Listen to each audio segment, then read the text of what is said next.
हमारा उद्देश्य ही यही है कि हमने जो अपने गुरु से ज्ञान लिया, माता पिता से ज्ञान लिया, इस ज्ञान को आम लोगों तक, आम लोग यानी कहाँ तक, हमारी निगाह उन तक भी है जो हमारे समाज के सबसे अंतिम पायदान के सबसे अंतिम व्यक्ति और अंतिम लाइन में अंतिम जगह पर बैठा हुआ है। वहाँ तक हमारी मनसा यही है और हमारा लक्ष्य भी यही है कि मैं उन लोगों तक अपनी बातों को, कभी वेद शास्त्र की बातें, कभी ज्ञान विज्ञान की बातें, कभी योग प्राणायाम की बातें, इन सब चीज़ों को सरल भाषा में, सरल यानी साधारण भाषा में, जिसको कि सब लोग समझ सके, उद्देश्य हमारा यही है। एक छोटा सा मैं बात आप लोगों को बताता हूँ। ये कर्म जो है सब लोगों ने पढ़ा, कर्म प्रधान विश्व करी राखा, जो जस करहि तस फल चाका, है ना। लोग बोलते हैं ना कि जैसा कर्म करेगा वैसा उसको फल मिलेगा। तो इस सारी बातों को आप जान रहे हैं, लोग जान रहा है, सब लोगों के कान तक रोज खबर भी जा रहा है। का भाई तब टीवी में 50 गो चैनल ऐसा भरा हुआ है जिस पर प्रवचन हो रहा है, कथा हो रहा है, भजन हो रहा है, कीर्तन हो रहा है ना जी। और लोग सुन भी रहे हैं।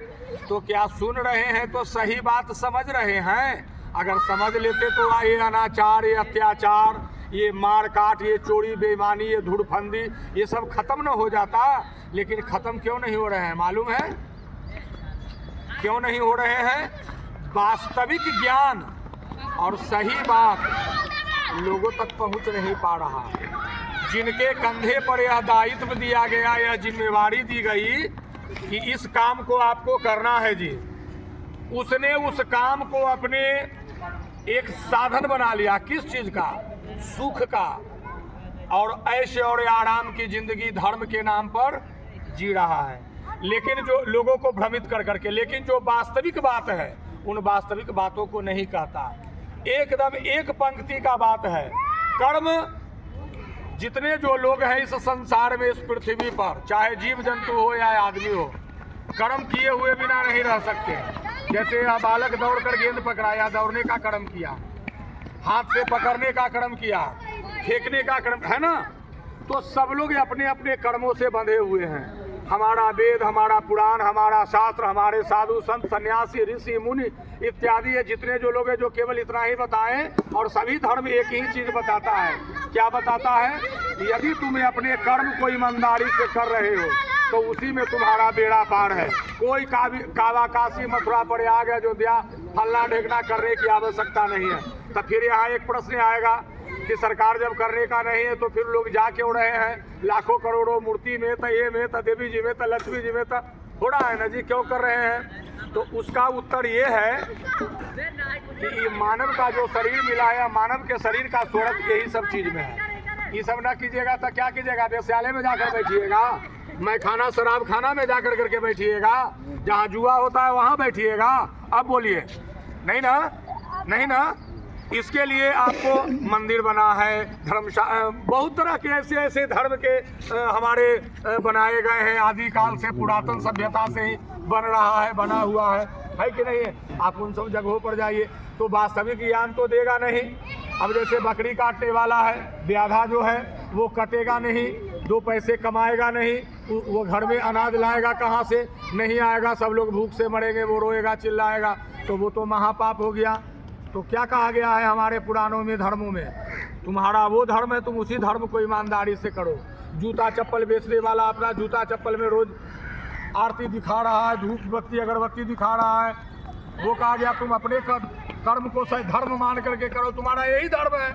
तो बस केवल कहा ये गया है कि तुम अपने धर्म को, तुम अपने कर्म को, जो तुम्हारा कर्म है उसको धर्म मान लिए, आपका बेड़ा पार हो गया। कहीं कुछ करने की आवश्यकता नहीं है। तो कर क्यों रहे हैं? तो वही वाली बात, यह मानव का शरीर मिला है तो स्वरत करना है कि नहीं करना है, कि ऐसे ही चला जाना है?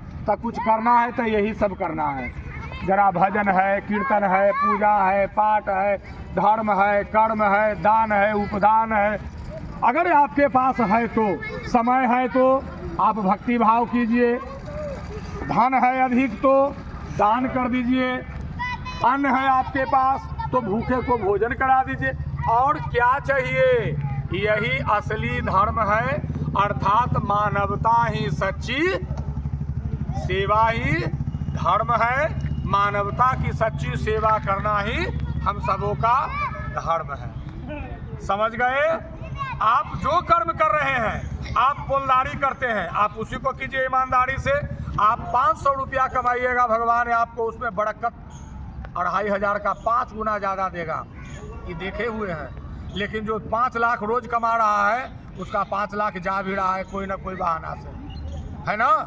तो कहा यह गया है कि अन्याय और अनीतिपूर्ण तरीके से कमाया गया धन सबसे पहले वह अपने कर्ता को, यानी जिसने उसको अर्जित किया है, अपने कर्ता का नाश करता है और उसके बाद समूल विनाश का कारण बनता है। इसलिए नीति पूर्वक, ईमानदारी पूर्वक और सत्यता के साथ धर्म पूर्वक धन को कमाइए और अपने घर परिवार में लगाइए और सीताराम सीताराम कहते हुए जीवन को व्यतीत कीजिए। और बाकी कुछ है वो नहीं इस संसार में रखा हुआ कि लेकर जाना है पैकेट में रखे। ठीक है, मिलते हैं फिर एक अगले अंक में। तब तक के लिए जय भोलेनाथ, जय गंगा मैया, जय विष्णु भगवान।